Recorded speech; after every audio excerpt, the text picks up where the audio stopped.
Praise God.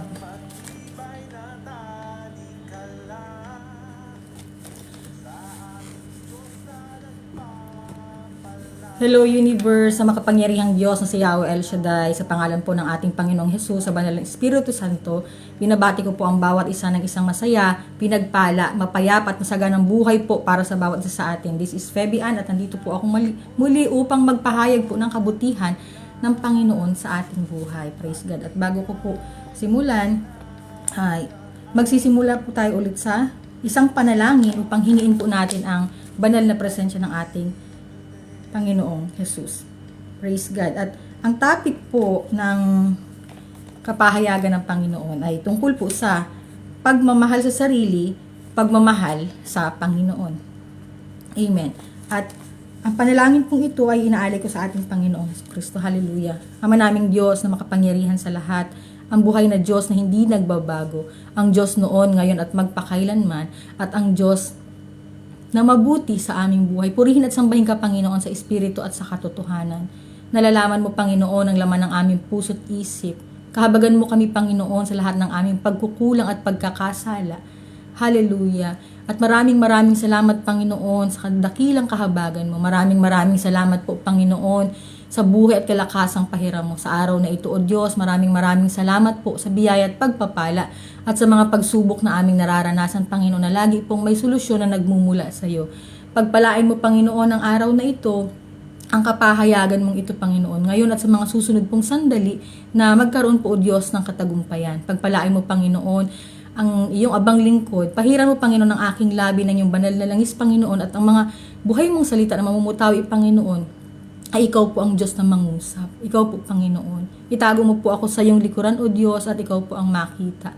Hipuin mo, Panginoon, ang puso't isip at kaluluwa na makakapanood at makakapakinig at aabutin, Panginoon, ng video na ito, ng tinig na ito ng iyong abang lingkod. Bigyan mo, Panginoon, ng iyong abang lingkod ng triple portion of anointing, Panginoon. At hallelujah, ikaw po, O Diyos, ang mangusap. Take over, Holy Spirit, and speak up, Jesus. Praise God. Maraming salamat po, Panginoon, sa pangalan ni Jesus. Tagumpay, Panginoon, ang kapahayagan mong ito. Amen. Praise the Lord. At ang atin pong topic ay tungkol po sa pagmamahal sa sarili, pagmamahal sa Panginoon. At ang katawang lupa po natin ay templo ng Diyos na pinapanahanan po ng Espiritu ng Diyos upang marapat po tayo makapaglingkod at minamarapat ng Panginoon na gamitin ang ating lupang katawan na ipaglilingkod sa Kanya. Subalit tayo pong mga tao ay nahuhumaling po tayo sa mga bagay-bagay dito sa makamundo, sa sanlibutan na mga pita ng laman, katulad po ng alak, ng bisyo, ng mga sigarilyo, ng droga, babae, kung ano-ano po na mga hinihilig natin, pagkain na sobra-sobra, yung mga bagay po na kinahihiligan natin na nakakasira po ng ating katawan, na nagkakaroon po tayo ng mulubhang sakit, nagkakaroon po tayo ng anxiety and depression sa mga pagsubok na nararanasan natin. Yan po yung pinapagod po natin ng ating katawan, ang ating pong kaisipan, at yung ating pong katawan ay bumabagsak sa mga pagsubok na nararanasan po natin. At ang ating pong katawan ay nangangailangan din at nangungusap din po sa atin na magkaroon po ng kapahingahan. Kaya nga po sinasabi, pagmamahal sa sarili ay pagmamahal sa Panginoon. At ang sabi nga po na, nagmamahal ka nga ba talaga, kapatid, sa Panginoon? Tunay ba ang pananampalataya mo o ningas kugon lang yan? Kapag ba sinusubo ka ng problema, tatalikod ka ba sa panawagan niya o mananatili ka? Alam mo ba, kapatid, na ang pagmamahal sa Panginoon ay pagmamahal din sa sarili? Yaan kung paano sinasabi na loving yourself is loving God. At ang sabi, paanong mangyayari na minamahal mo ang Panginoon habang minamahal mo ang sarili mo? Habang ibinababad at ipinapagkatiwala po natin sa Panginoon ang buhay natin, hinuhubad niya po sa atin yung lumang buhay natin. At binibigyan po tayo ng bagong buhay ng Diyos. At kapag binigyan po tayo ng bagong buhay ng Panginoon, maging ang ating pong lupang katawan ay inaayos niya. Binibigyan niya po ng kagalingan. Hindi lang po ang ating lupang katawan, ang binabago po ng Panginoon ay ang ating pong espiritu, kaya po nagkakaroon tayo ng kalakasan. Minsan po kaya po tayo merong malubhang sakit, kasi po may sakit ang ating espiritu. Naghihingalo ang ating espiritu, nangangailangan ng paglingap ng ating Panginoong Hesukristo. At yun nga po, hinuhubad sa atin ng Panginoon ang ating lumang buhay at ginagawa niya tayong bago. Bagong nilalang na tunay po na hinulma sa pag-ibig ng Diyos. Iniingatan ng Panginoon at mahalaga po, nire-respeto at pinagpala ng Diyos dahil mahal na mahal niya po tayo. Ikaw ba kapatid, paano mo nakikilala ang sarili mo? Paano mo po nakikita ang sarili mo? At paano mo ba nakikita ang Diyos? Mahal mo ba ang sarili mo? O parang gusto mo lang na parang pagurin mo siya sa mga kalayawan, pagurin mo yung sarili mo, yung lupang katawan mo sa mga pita ng laman. Praise the Lord. Dito po sa kapahayagan, meron po tayong tatlong pag-aaralan tungkol po sa pagmamahal sa sarili at pagmamahal sa Panginoon. Hallelujah. At ang una po ay, paano mo masasabing natagpuan mo na ang sarili mo? Paano daw po natin masasabing natagpuan daw po natin ang ating sarili? I praise God. Hallelujah. Praise the Lord. Dito po pala sa kapahayagan po ng ating Panginoon, paano mo masabing natagpuan mo na ang iyong sarili? Basahin po natin siya sa Lucas 10:38-42.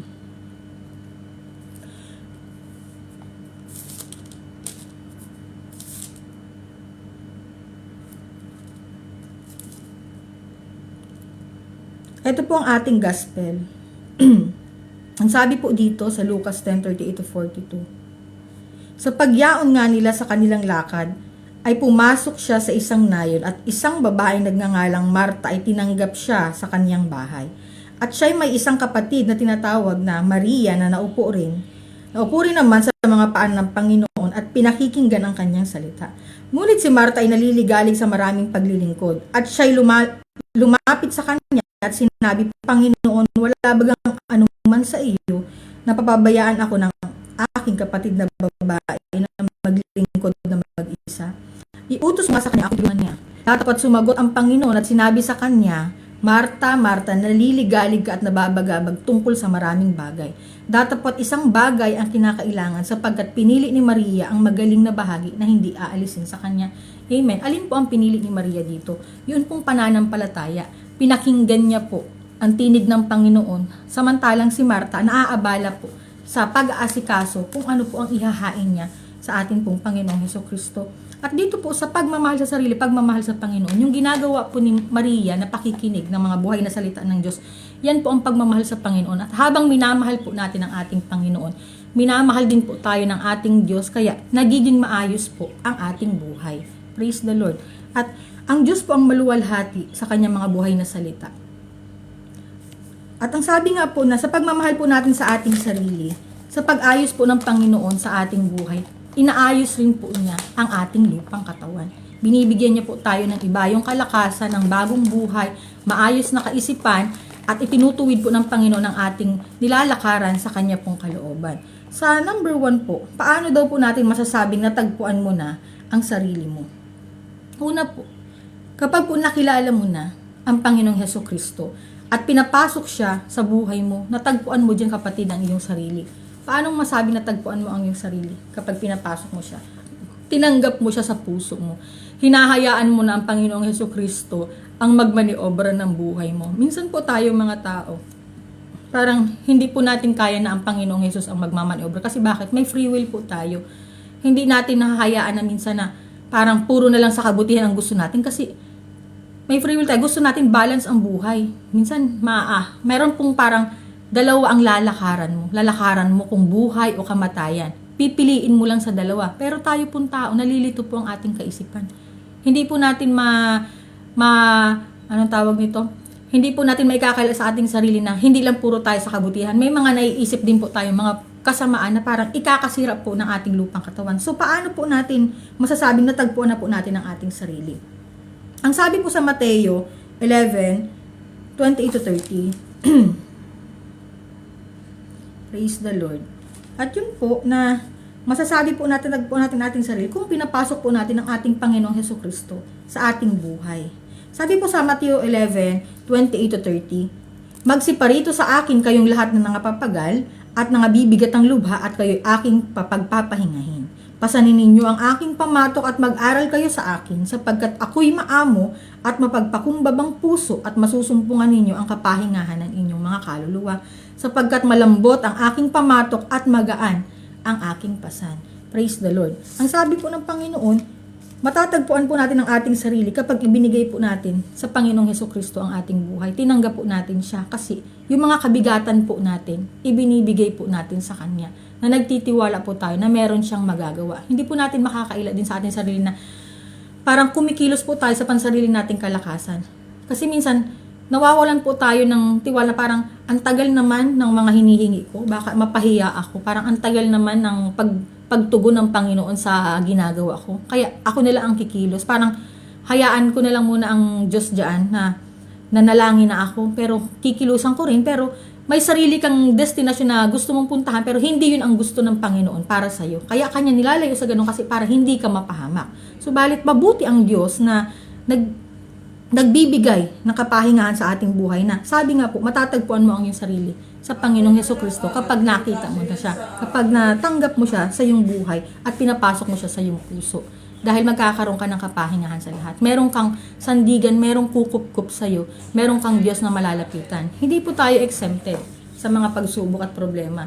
Sa pagsubok po natin sa buhay, kapag pinapasok po natin ang ating Panginoong Hesukristo, mararanasan po natin ang kaligtasan. Bibigyan po tayo ng Diyos ng kapayapaan. Kaya naman po, makakahimlay po tayo sa Kanya na makakalakad po tayo sa katwiran. At meron po tayong Diyos na aalalay po sa lahat ng mararanasan natin sa ating buhay. Praise the Lord. Ano pa po? Paano natin masasabing natagpuan po natin ang ating sarili sa Panginoon? Kapag po tinalikuran na natin yung mga bagay na nakasanayan po natin gawin, na nagpapahirap po sa ating buhay, katulad po ng ng alak po, ng bisyo. Yung katawan lupa po natin, minsan nagkakaroon din po ng kasagaran sa mga bagay-bagay sa buhay, sa mga pita ng laman. Parang napapagod din po ang lupang katawan. Habang umiinom ka ng todo-todo, yung lupang katawan mo, pinapahirapan mo yan. Umiinom ka ng sobra-sobra, naninigarilyo, pinapahirapan mo yung baga mo. Parang pinapatay mo paunti-unti yung sarili mo sa pagkain, ng mga pagkain na kinakain mo, na hindi naman tinatanggap din ng lupang katawan mo. Okay, sobra-sobra ka dun sa mga bagay-bagay na ipinapasok mo, iniintake mo. Maging sa mga gamot na hindi naman dapat, na parang naghihirap ang katawan mo. Marami tayong mga organic o herbal na mga kailangan ng ating lupang katawan. At biyaya ng Panginoon, kapag ito po ay ating natalikuran, nagkakaroon po ng kapahingahan ang ating lupang katawan at doon mo po matatagpuan ang iyong sarili. Kasi sinusuko mo sa Panginoon yung mga nakasanayan mo na nagpapahirap sa buhay mo. Kasi ikaw lang din naman nagpapahirap sa sarili mo, kapatid. Na parang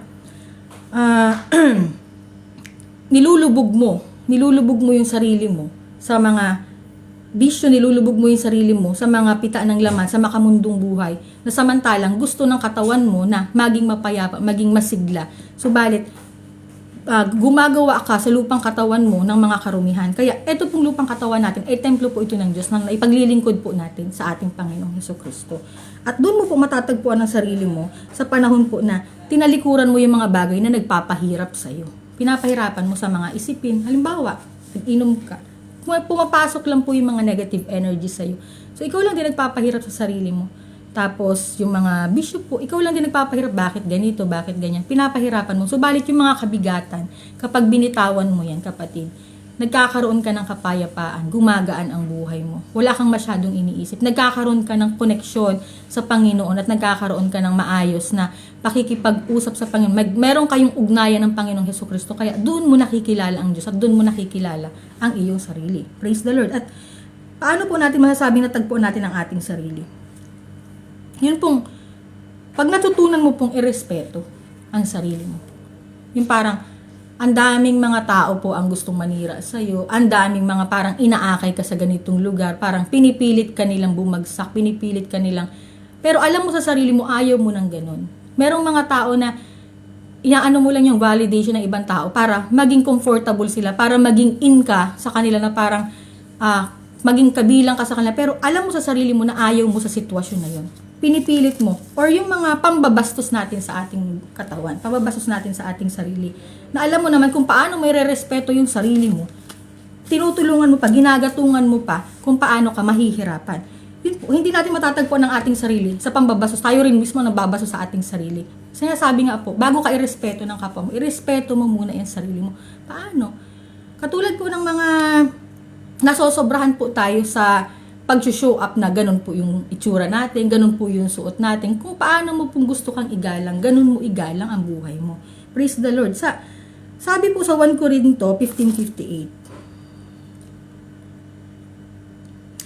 15:57-58, sabi po sa 1 Corinthians, datapot salamat sa Diyos na nagbibigay sa atin ng pagtatagumpay sa pamamagitan ng ating Panginoong Hesukristo. Kaya nga mga kapatid kong minamahal, kayo'y magsitatag, huwag makilos na laging sumasagana sa gawa ng Panginoon, yamang nalalaman nyo na walang kabuluhan ang inyong gawa sa Panginoon. Amen po. Hindi po walang kabuluhan ang ating ginagawa na paglapit sa Diyos at pagtanggap sa Kanya. Hindi po walang kabuluhan na minamahal po natin ang ating Panginoon at minamahal po natin ang ating sarili.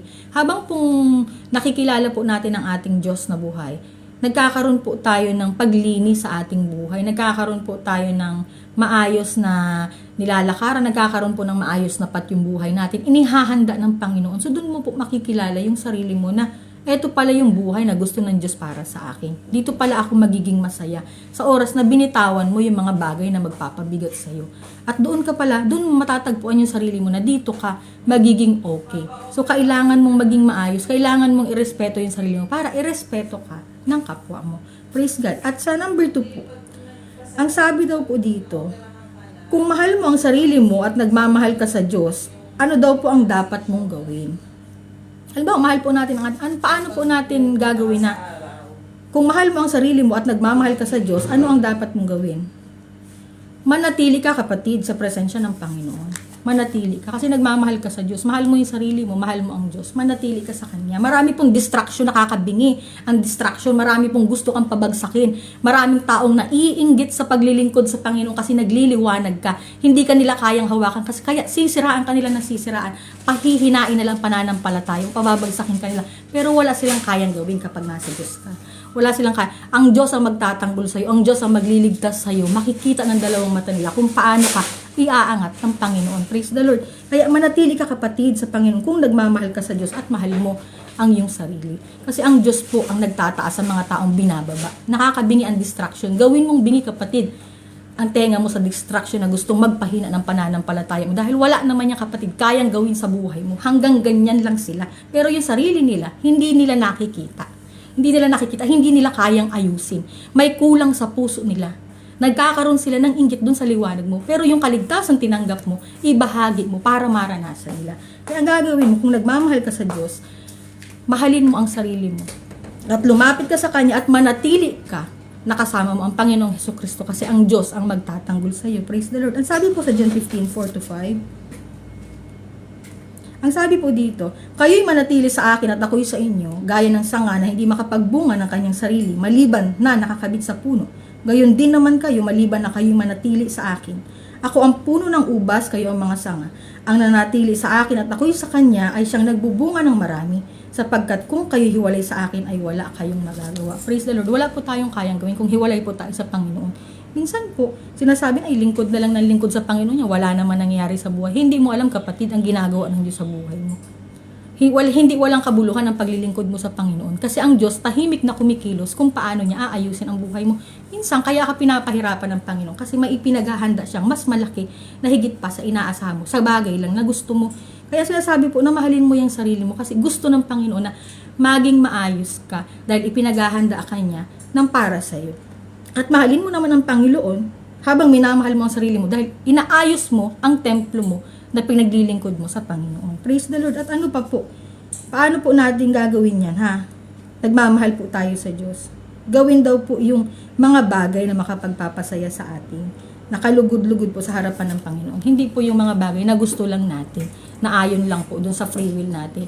Ang lahat po ng bagay, parang siyasatin po natin at hingin po natin sa Panginoon kung tama po ba ito. Isang guni po natin ang lahat ng bagay na atin pong gagawin at lalakaran. Dahil po ang Diyos, kailangan po natin palagi ang presence niya. Kailangan po lagi natin ang tulong ng Panginoon. Hindi po natin yan kaya mag-isa. Kaya kung nagmamahal po tayo sa Panginoon, kailangan hingiin po natin palagi sa Kanya. Gawin kapatid yung mga bagay na makakapagpasaya sa iyo. Hindi mo kailangan ng validation ng ibang tao. Marami sila sa yung sasabihin, papahinain ka, hindi mo sila kailangan. Gawin mo yung makakapagpasaya sa'yo, gawin mo yung magiging mabuti ang buhay mo. Kasi ikaw ang makakatulong sa sarili mo at ang Panginoon ang mag-aangat sa'yo. Praise the Lord. At ano pa po, yung maging mabait ka daw kapatid sa sarili mo, na huwag mong hayaang galit ang gumana sa'yo kasi hindi ka kayang wag pong galit ang hayaan nating magmaniobra sa ating buhay, kundi yung pagmamahal at yung liwanag po, kaligtasan tinanggap natin sa Panginoon. Kasi po yung mga taong naninira at gusto kang pahinain, gusto kang pabagsakin, yan po yung mga taong gusto kang manlupaypay para makita nilang kawawa ka. Subalit ang Diyos na nilalapitan mo at ang Diyos na pinaglilingkuran mo ay patuloy kang ipinagtatagumpay at makikita ng dalawang mata nila kung paano ka iaangat ang Panginoon. Maging matatag ka, maging matapang ka sa pinagdadaanan mo. Kasi ang Diyos na pinaglilingkuran mo kapatid ay mayaman at makapangyarihan. Ano ang kayang gawin sa'yo ng kalaban mo? Praise the Lord. Kung yung galit mo kapatid ang magmamaniobra sa buhay mo, at kung yung galit mo, palagi ka lang galit sa kanila, puro paghihiganti lang ang gagawin mo. Subalit, kung hahayaan mo sila na nagsasalita, hayaan mo ang kalaban, si Lord po ang gagawa ng paraan para iangat ka niya sa iyong buhay. Praise God. So, yun po, ganyan po natin kamahal ang Panginoon na sa ating pong pagmamahal sa Kanya, mahalin din po natin ang ating sarili na maging mabait po tayo sa ating sarili. Huwag po nating hayaan yung galit ang magmaniobra sa ating buhay na konting parang mga bagay-bagay lang na naisip mo, naiinis ka na dun sa kapwa mo, nagagalit ka na sa Kanya. Hayaan mo yung pagmamahal ang kumilos dun sa puso mo at makita din po nila sa'yo yung liwanag at kaligtasan tinanggap mo sa Panginoong Hesukristo. Maranasan po ng kapwa. Praise God. Ang sabi po sa 1 Corintios 16:14.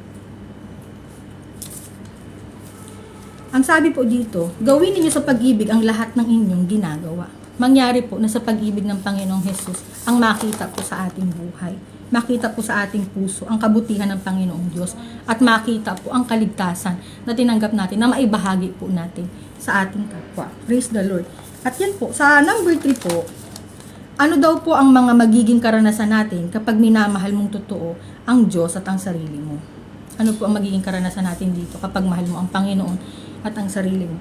Sasamahan ka ng Diyos sa laban mo. Kasama mo siya. Hindi ka niya papabayaan kahit binubugbog ka ng pagsubok, kahit pinapahirapan ka ng buhay, kahit inuusig ka ng distraction, inuusig ka ng kapwa mo.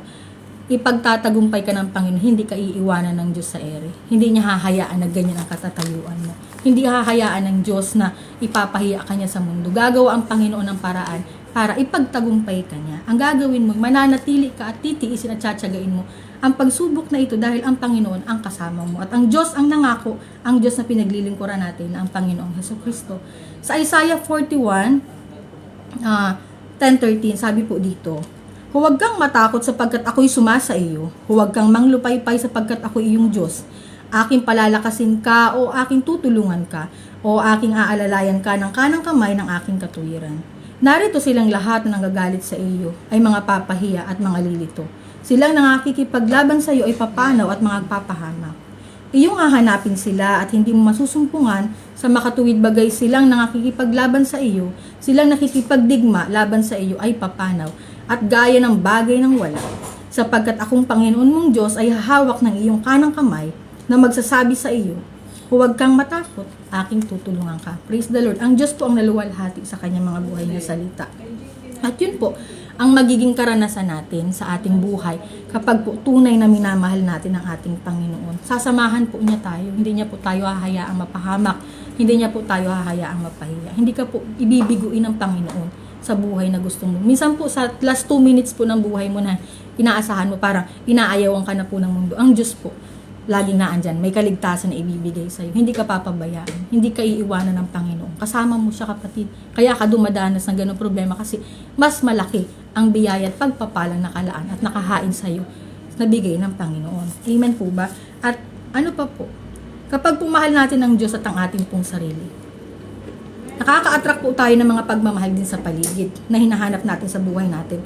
Yung mga tamang tao para sa atin. Minsan, kahit halimbawa, ganun po ang tingin sa'yo na nasa paligid mo, ang Diyos po ang magpapakilala sa'yo sa kanila. At yun pong pagtingin nila sa'yo, nagiging bago yung kasi ipapakita ng Diyos na hindi pala ganun, hindi ka pala ganun, hindi ganun yung katatayuan mo, kundi ang Diyos po ang mag-lift up sa buhay mo.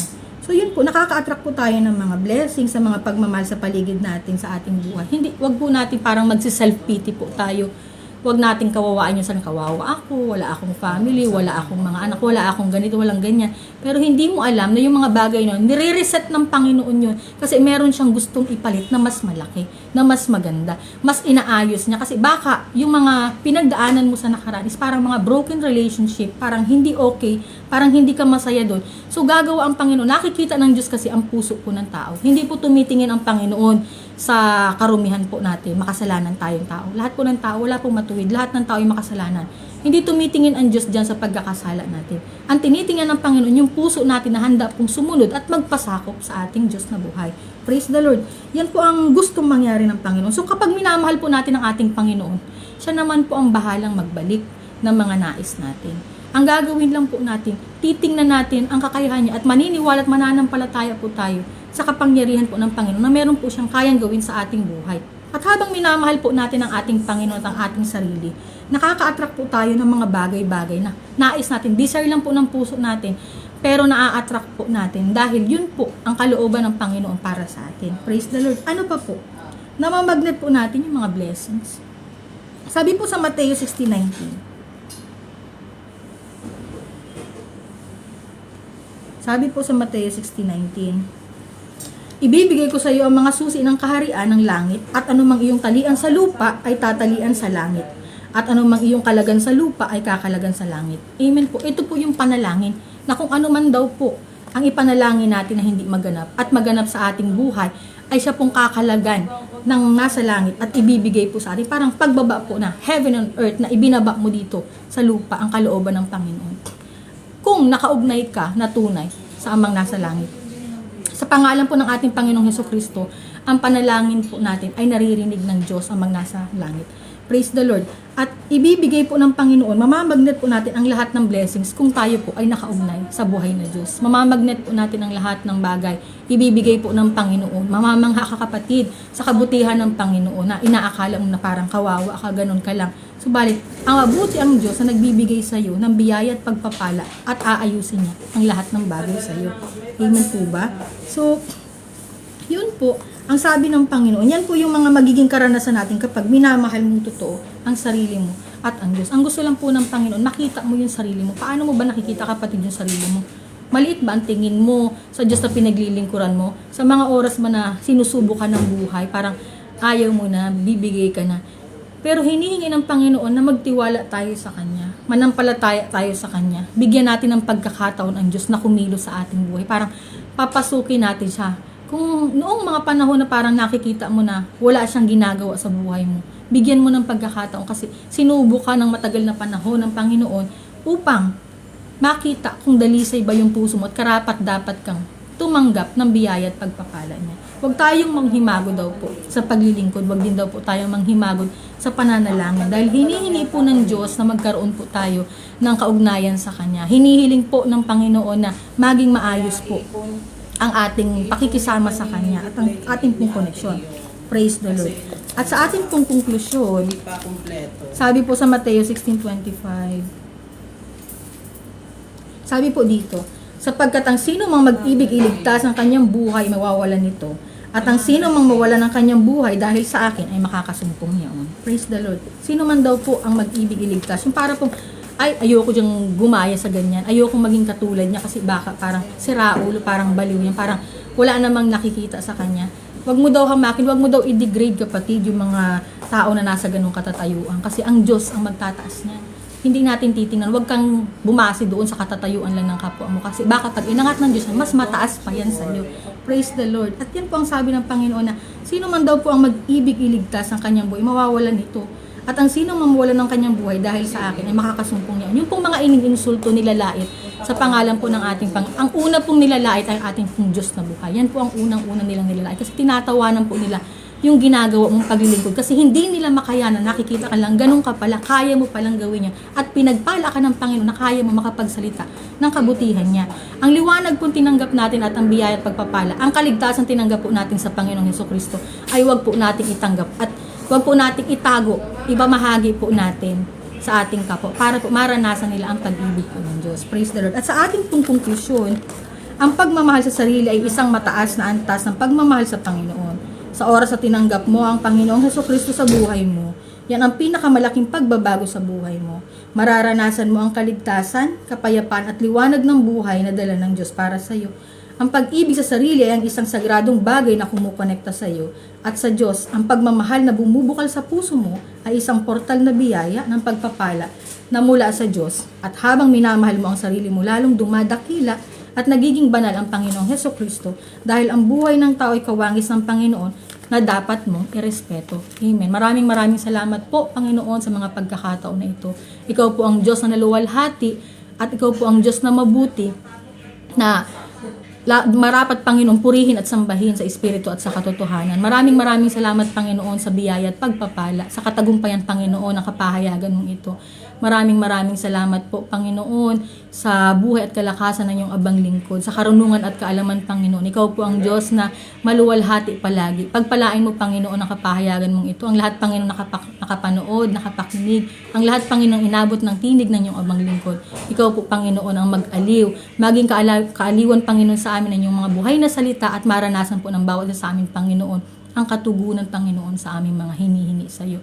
Pagpalain mo, Panginoon, ang may mga karamdaman na magkaroon, Panginoon, ng kagalingan at kapayapaan sa puso't isip, Panginoon, at mawala, Panginoon, ang mga inaalala. Pagpalain mo, O Diyos, ang mga tao, Panginoon, na gusto rin pong maranasan ang kaligtasan, Panginoon, na nagmumula sa Panginoong Hesukristo.